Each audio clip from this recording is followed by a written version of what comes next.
Assalamualaikum warahmatullahi wabarakatuh. Kembali lagi bersama cikgu dalam mata pelajaran Bahasa Melayu tahun 3.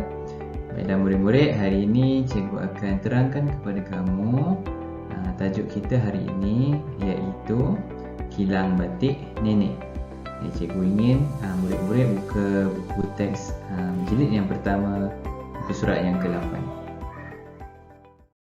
Baiklah murid-murid, objektif pengajaran dan pembelajaran kita pada hari ini adalah pada akhir pembelajaran murid dapat membaca satu daripada dua perenggan teks dengan intonasi yang betul. Baiklah murid-murid, pada akhir murid akan dapat membaca perenggan teks dengan intonasi yang betul. Baiklah, cikgu akan tunjukkan kamu cara-cara membaca teks dengan betul. Murid-murid boleh buka buku teks muka surat yang ke-8. Dalam muka surat yang ke-8 ini, kita akan sama-sama baca petikan yang bertajuk Kilang Batik Nenek. Jadi sebelum kita membaca petikan yang ada pada muka surat yang ke-8 ini, marilah sama-sama kita mendengar penerangan cikgu tentang jenis-jenis batik yang ada di Malaysia. Jom sama-sama kita tengok. Ini antara jenis-jenis batik yang ada di Malaysia. Yang pertama sekali, kalau kamu boleh lihat, ini adalah batik blok.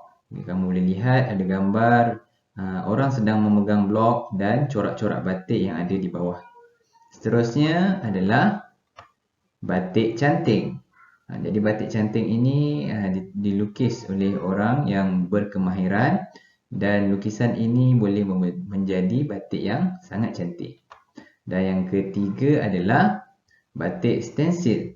Batik ini kita boleh lihat corak-corak yang menarik dan ketiga-tiga batik ini kita boleh dapat di mana-mana kedai yang menjual batik dan setiap batik yang dibuat corak-coraknya berlainan. Jadi itu adalah seni yang dilaksanakan ataupun yang dibuat oleh orang-orang Malaysia. Jadi kita perlu berbangga dengan jenis-jenis batik yang ada dan kita boleh membeli untuk keluarga, untuk orang-orang yang tersayang. Baiklah murid-murid, kita teruskan dengan membaca petikan Kilang Batik Nenek bersama-sama. Jom kita baca. Kilang Batik Nenek. Puan Hajah Aminah, nenek kepada Nabila dan Nasri, mempunyai kilang batik. Nabila dan Nasri membantu penjualan batik nenek mereka. Nabila dan Nasri menghias kedai nenek dengan cantiknya. Kain batik pula disusun dengan kemasnya untuk menarik hati pelanggan. Nabila menyambut mesra pelanggan yang datang. Dia memberikan risalah kepada pelanggan. Promosi batik diadakan di kedua-dua cawangan kilang batik nenek, iaitu di Terengganu dan di Pahang. Setiap anggota keluarga turut membantu. Masing-masing telah mengetahui tugas yang perlu dilakukan. Nenek tersenyum dan bangga melihat setiap anggota keluarganya bekerjasama. Baik murid-murid, cikgu harap murid-murid dapat membaca dengan baik dan menggunakan intonasi yang sesuai. Seterusnya, untuk mengukuhkan lagi cara atau teknik bacaan murid-murid, cikgu telah sediakan satu tugasan yang perlu murid-murid lakukan. Jadi di sini murid-murid dapat lihat ada sebuah buku yang bertajuk Singa dan Arnab. Jadi apa yang perlu murid lakukan? Yang pertama, sila baca cerita pendek tentang singa dan arnab ini. Seterusnya, baca dengan sebutan yang betul dan intonasi yang sesuai. Dan yang terakhir sekali, hantarkan rakaman suara bacaan melalui mesej suara dalam aplikasi WhatsApp kepada guru bahasa Melayu. Jadi setelah selesai membaca cerita singa dan arnab ini, Cikgu ingin kamu menghantar suara kamu sendiri kepada guru Bahasa Melayu. Okey, ceritanya kita akan baca bersama-sama selepas ini. Baiklah murid-murid, ini adalah cerita Singa dan Arnab. Cikgu akan tunjukkan contoh cara bacaan dengan menggunakan intonasi yang sesuai. Baik, Singa dan Arnab. Suatu masa dahulu, seekor singa sudah beberapa hari berburu tanpa berjaya menangkap apa-apa untuk dimakan. Nampaknya seperti aku akan kelaparan lagi, fikirnya.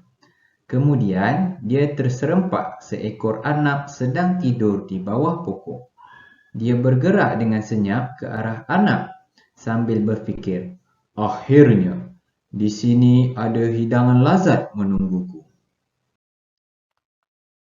Dia hampir menangkap arnab itu apabila seekor anak rusa lalu berhampirannya. Singa itu berfikir, ini hidangan malam yang lebih menyelerakan. Dia menoleh, lalu mengejar rusa itu. Bunyi bising mengejutkan arnab yang segera bangun dan melompat pergi. Setelah lama mengejar, singa gagal menangkap rusa. Keletihan, dia kembali untuk mencari arnab tetapi mendapati arnab sudah pun melarikan diri. Alangkah bodohnya aku, kata singa dengan perut yang berbunyi. Padan mukaku kerana kehilangan makanan yang hampir menjadi habuanku. Hanya kerana peluang untuk mendapat lebih. Baiklah murid-murid, itu adalah contoh cerita Singa dan Arnab. Cikgu harap murid-murid dapat membaca dengan menggunakan intonasi yang betul dan hantarkan kepada guru Bahasa Melayu. Baiklah murid-murid, setakat ini sahaja pembelajaran kita pada hari ini.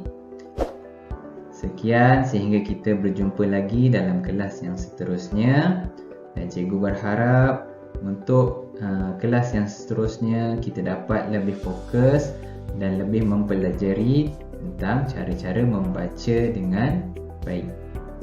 Baiklah, terima kasih murid-murid. Assalamualaikum warahmatullahi wabarakatuh. Bye-bye.